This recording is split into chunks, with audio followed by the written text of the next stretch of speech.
Meus irmãos, graça e paz, um excelente dia na presença do Senhor, em nome de Jesus. Que bom estarmos juntos, que Deus possa estar abençoando poderosamente a vida dos irmãos. Tivemos aí 2 dias com a Rebeca, domingo tivemos um probleminha, foi culpa minha, irmãos.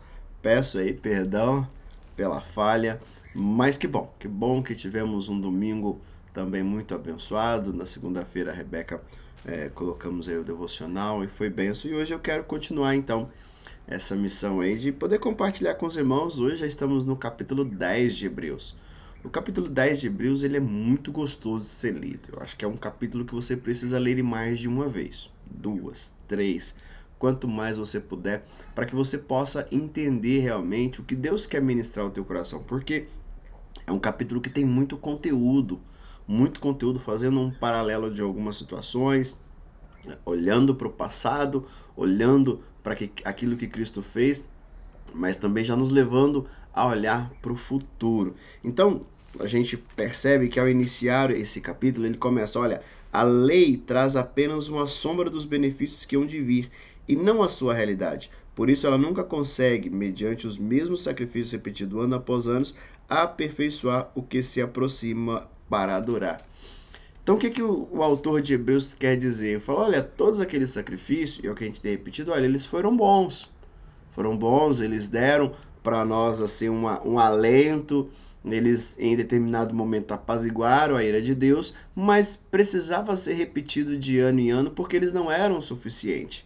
Eles eram feitos, apaziguavam, mas depois havia uma necessidade de retornar. Então, ano após ano, esse sacrifício era necessário ser feito. Só que o autor começa a nos dizer, nos mostrar que Jesus é superior. Então, essa primeira parte do texto está falando disso, da superioridade de Cristo, o poder de Cristo, que ele está acima de tudo isso, que ele é realmente o sacrifício perfeito. Tanto que diz, né? Por isso, quando Cristo veio ao mundo, ele começa a dizer o que Jesus disse, mostrando a sua suficiência, mostrando realmente o seu poder. Quando nós vamos no versículo 15, diz: E o Espírito Santo também nos testifica a este respeito. Primeiro ele diz: Esta é a aliança que farei com eles depois daqueles dias, diz o Senhor. Porei a minha aliança no seu coração, e escreverei na sua mente. E acrescenta, olha como mudou as situações.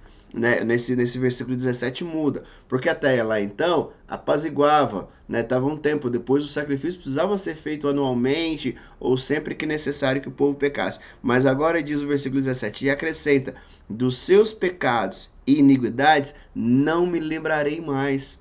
Não me lembrarei por causa de quê? Quem pagou o preço? Qual foi o sacrifício que foi feito? Não foi o sacrifício de bode, de carneiro, de bombas ou de qualquer tipo de situações de ovelhas, não.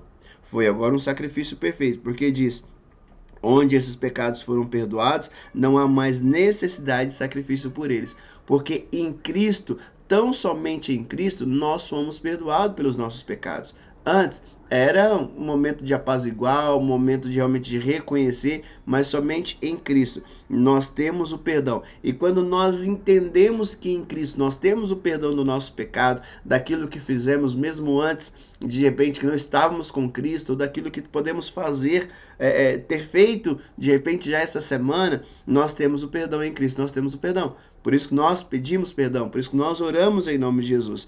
E aí ele já inicia o versículo 19 mudando a chave. Se Jesus é superior, se o sacrifício de Jesus é perfeito, se o sacrifício que ele fez não há mais necessidade de sacrifício, não há mais necessidade de derramamento de sangue, ele vai dizer, portanto, diante disso, né? Portanto, irmãos, temos plena confiança para entrar no lugar santíssimo pelo sangue de Jesus. Então, se Jesus é superior e se eu tenho Jesus na minha vida, eu posso entrar com confiança para adorar, para exaltar, para buscar ao Senhor. Por quê? Porque hoje eu tenho liberdade em entrar no Santos dos Santos. O que é o Santo dos Santos? É estar na presença do Senhor. E nesse período de jejum e oração, o que nós temos buscado? A presença do Senhor.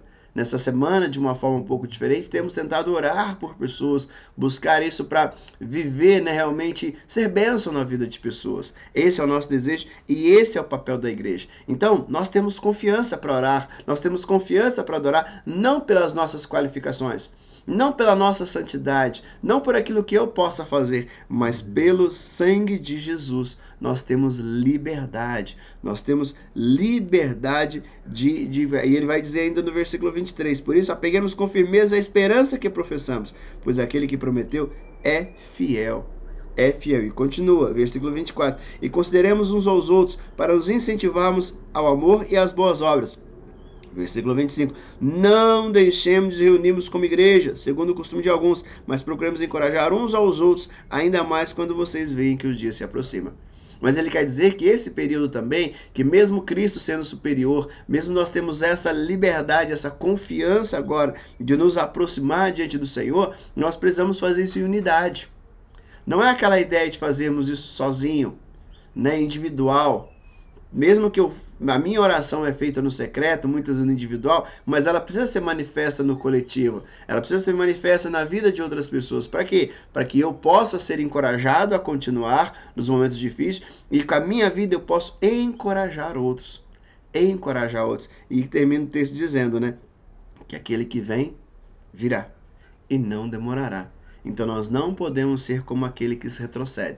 Precisamos continuar. Lembrando que em Cristo Ele é o superior, Ele é o maior, Ele é o nosso. Eu não preciso de nada, eu não preciso de nenhum tipo de sacrifício, eu não preciso de pagar promessa, de pagar nada, porque Cristo já pagou na cruz do Calvário. Amém, meus irmãos? Que Deus abençoe. Mais uma vez, excelente dia e realmente mergulhe nesse capítulo, coma esse capítulo, repita, mastigue bem ele. Com certeza o Senhor tem grandes coisas para a tua vida. Beijo no teu coração, fique com Deus em nome de Jesus.